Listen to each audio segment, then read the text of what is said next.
Hello friends, ನಮ್ಮ Kannada news ಚಾನೆಲ್ಗೆ ಸ್ವಾಗತ. ಈಗಾಗಲೇ ದೇಶದ ಬಹುತೇಕ ರಾಜ್ಯಗಳಲ್ಲಿ ಮುಂಗಾರು ಚುರುಕುಗೊಂಡಿದೆ.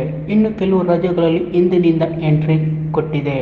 ಹಾಗೆಯೇ ಮುಂದಿನ 3 ದಿನಗಳ ಕಾಲ ಈ ಭಾಗಗಳಲ್ಲಿ ಗುಡುಗು ಸಹಿತ ಮಳೆ ಸುರಿಯಲಿದೆ ಎಂದು ಹವಾಮಾನ ಇಲಾಖೆ ಮುನ್ಸೂಚನೆ ನೀಡಿದೆ.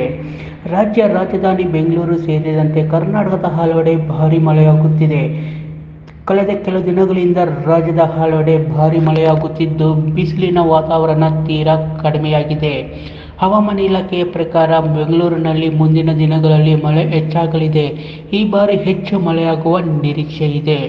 ಬೆಂಗಳೂರಿನಲ್ಲಿ ಇಂದು ಮಧ್ಯಾಹ್ನ ಭಾರೀ ಪ್ರಮಾಣದಲ್ಲಿ ಮಳೆ ಸುರಿದಿದ್ದು ಇನ್ನು 1 ವಾರ ಮಳೆ ಮುಂದುವರಿಯುವ ಸಾಧ್ಯತೆ ಇದೆ. ಇನ್ನು ಕರಾವಳಿ ಜಿಲ್ಲೆಗಳಾದ ಉತ್ತರ ಕನ್ನಡ, ಉಡುಪಿ, ದಕ್ಷಿಣ ಕನ್ನಡ ಜಿಲ್ಲೆಗಳಲ್ಲಿ ಈಗಾಗಲೇ ಭಾರೀ ಮಳೆಯಾಗುತ್ತಿದೆ. ಇನ್ನು ರಾಜ್ಯದಲ್ಲಿ 12 ಜಿಲ್ಲೆಗಳಿಗೆ ಯೆಲ್ಲೋ ಅಲರ್ಟ್ ಘೋಷಿಸಲಾಗಿದೆ.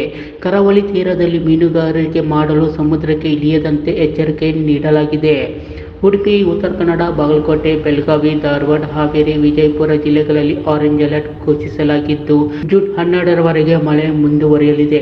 ದಕ್ಷಿಣ ಕನ್ನಡ, ಗದಗ, ಕಲಬುರಗಿ, ರಾಯಚೂರು, ಚಿಕ್ಕಮಗಳೂರು, ಚಿತ್ರದುರ್ಗ, ದಾವಣಗೆರೆ, ಹಾಸನ, ಕೊಡಗು, ಶಿವಮೊಗ್ಗ, ತುಮಕೂರು ಜಿಲ್ಲೆಗಳಲ್ಲಿ ಯೆಲ್ಲೋ ಅಲರ್ಟ್ ಘೋಷಣೆ ಮಾಡಲಾಗಿದೆ. ಇನ್ನು ದೇಶದ 7 ರಾಜ್ಯಗಳಿಗೆ ಇಂದು ಆರೆಂಜ್ ಅಲರ್ಟ್ ನೀಡಿದೆ. ಹರಿಯಾಣ, ಪಂಜಾಬ್, ಉತ್ತರ ಪ್ರದೇಶ ಭಾಗದಲ್ಲಿ ಜೂನ್ 13ರವರೆಗೆ ಮತ್ತು ರಾಜಸ್ಥಾನ್ ಜೂನ್ 12ರವರೆಗೆ ಬಿರುಗಾಳಿಯೊಂದಿಗೆ ಗುಡುಗು ಮಿಂಚು ಸಹಿತ ಸಾಧಾರಣ ಮಳೆಯಾಗುವ ಸಾಧ್ಯತೆಗಳಿವೆ ಎಂದು ಹವಾಮಾನ ಇಲಾಖೆ ತಿಳಿಸಿದೆ.